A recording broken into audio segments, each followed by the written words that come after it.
sebab itu bahwa yang kuliah bisa putus kuliah kalau tidak ada beasiswa. Kemudian juga anak-anak yang ingin kuliah tidak sanggup orang tua, sementara kan kita harus mengejar target angka partisipasi pendidikan tinggi, itu harus didapatkan. Oleh sebab itu pemerintah memberi atensi kepada peningkatan alokasi beasiswa khususnya di NTT. Bahkan tahun ini, tahun 2021, untuk swasta saja, karena di NTT ini ada 56 perguruan tinggi swasta yang dibawa Kementerian Pendidikan dan Kebudayaan, Riset dan Teknologi.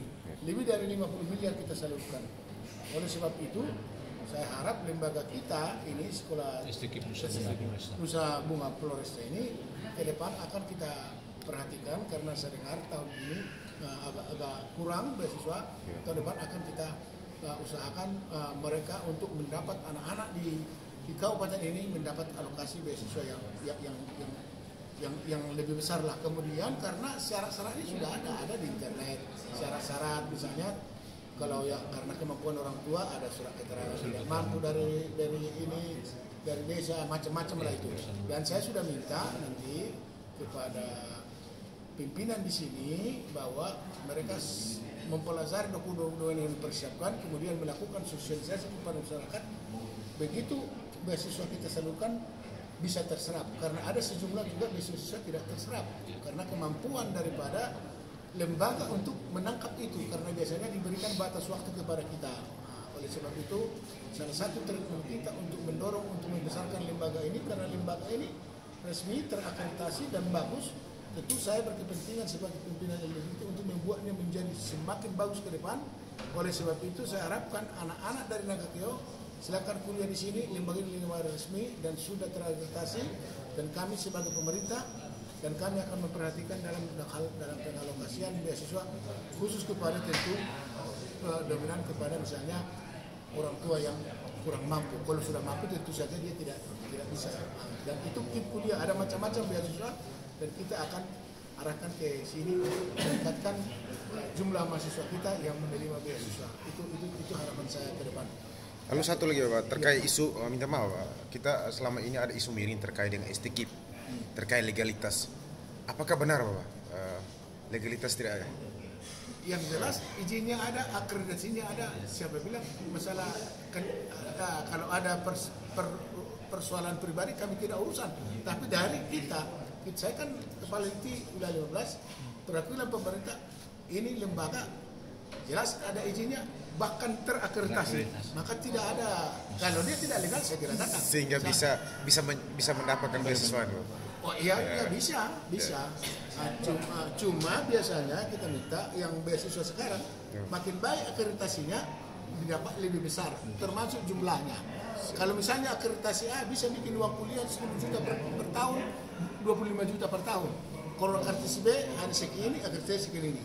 Maka biasanya semakin baik, makanya kita minta juga lembaga meningkatkan akreditasi. Semakin baik akreditasi, maka bukan hanya jumlahnya, besar per orang itu akan diterima lebih besar.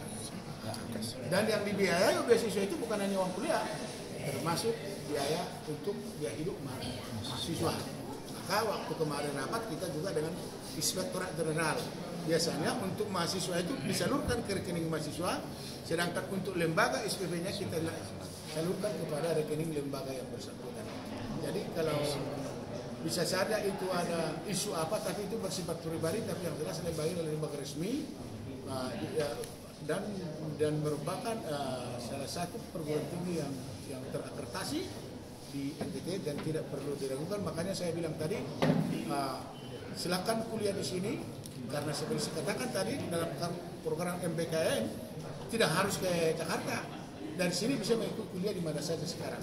Jadi itu mungkin yang saya sudah minta juga kepada yayasan dan ketua supaya mensosialisasikannya kepada masyarakat, kepada sekolah-sekolah, bahwa kalau kita juga bagus, kalau orang tidak tahu kita bagus ya orang nggak tahu kita. Maka di sini saya lihat ada kurang sosialisasi, sehingga student body-nya tidak terlalu besar. Harapan saya ke depan akan student body-nya meningkat besar. Itu harapan saya. Terima kasih. Saya bilang tadi di dalam pidato saya, sekarang kan masih 2 prodi. Kalau mereka bisa sampai 10 prodi, tapi semuanya menjadi STKIP toh, karena di bawah naungan sekolah tinggi ilmu pendidikan dan keguruan, supaya dia bisa membuka prodi-prodi baru yang bukan guru, misalnya prodi teknik sipil, prodi pariwisata, prodi hukum, harus berubah menjadi apakah institut atau universitas. Biasanya universitas harus minimal 10. Maka target saya adalah pertama dulu menambah prodi dulu, mungkin tambah 3 menjadi 5 prodi, sambil juga berubah. Apakah mereka otomatis yang membuat berubah adalah mereka? Cuma dapat izin, kami menilai, akan saya berikan rekomendasi. Cuma yang menyiapkan dokumennya adalah lembaga. Maka saya dorong tadi teman-teman, siapkan dokumennya, kami periksa, kami bimbing. Sejauh mana kecepatannya itu tergantung mereka, karena sekarang sistem online. Tapi harus mendapat izin rekomendasi dari LLDT, baik negeri maupun swasta. Termasuk Undana harus izin kita, harus melakukan penilaian. Dan kapan itu? Saya serahkan penuhnya kepada teman-teman di sini dan kami siap mendorong untuk kemajuan. Bahkan